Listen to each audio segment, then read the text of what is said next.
Bonjour et bienvenue sur la chaîne d'entraide économique. Je vous présente les 50 astuces qui m'ont permis d'économiser plus de 35 000 euros en 3 ans. Oui, oui, vous avez bien compris, plus de 35 000 euros. Pour arriver à cette somme, j'ai analysé minutieusement tous mes postes de dépenses afin de voir là où je pouvais faire des économies. Que ce soit pour vos courses, la téléphonie, la voiture, les assurances, l'eau, l'électricité, bref, sur tous ces postes, vous pouvez économiser de l'argent sans trop de contraintes ni de restrictions. Pour chaque astuce, je vous partage comment j'ai fait, ce que ça m'a coûté et surtout ce que ça me rapporte. Pour information, mes calculs sont basés sur notre famille de Français moyens composée de 2 adultes et 2 enfants.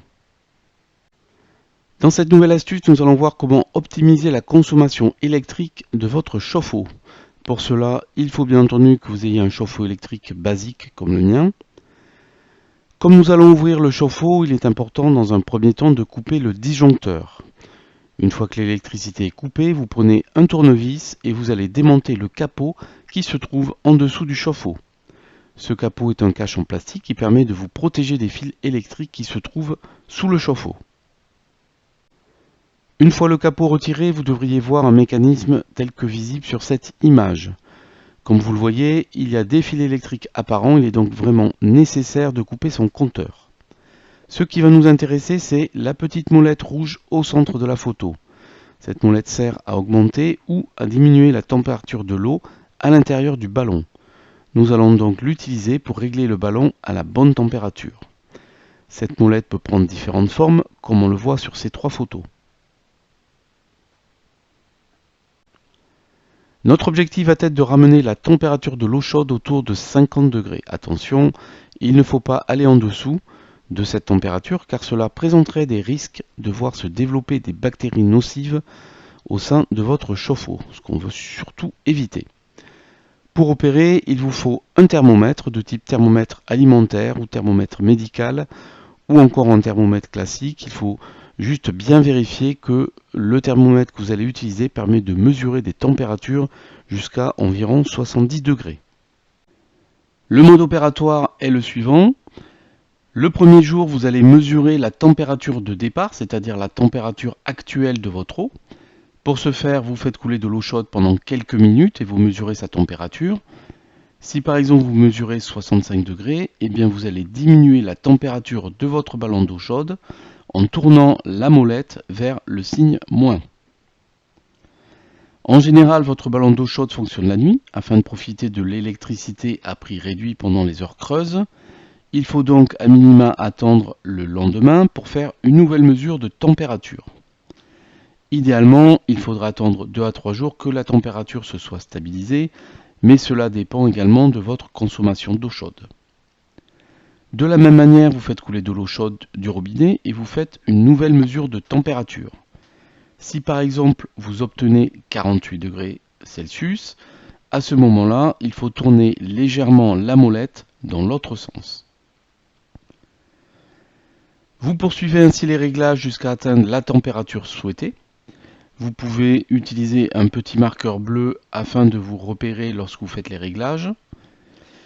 Il est préférable ensuite d'attendre quelques jours afin de s'assurer que la température est la bonne. En conclusion, qu'est-ce que j'ai économisé? Eh bien, j'ai économisé de l'électricité. Je vais donc mesurer la différence de consommation d'électricité pour maintenir la température de mon ballon d'eau chaude entre ma température initiale et la nouvelle température que j'ai réglée.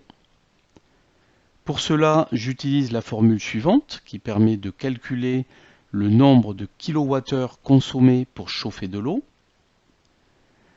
La chaleur massique de l'eau est une constante que je vais vous donner.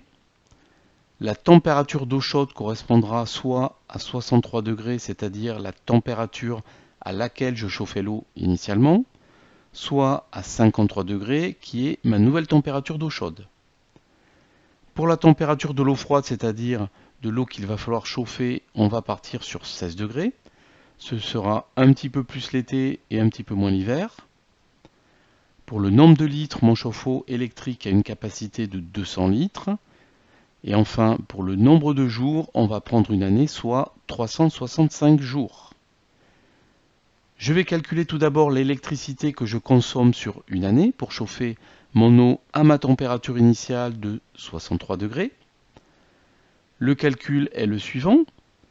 1,162 la chaleur massique de l'eau, multiplié par 63, qui est la température d'eau chaude, moins 16, température d'eau froide, multiplié par 200 litres, multiplié par 365 jours.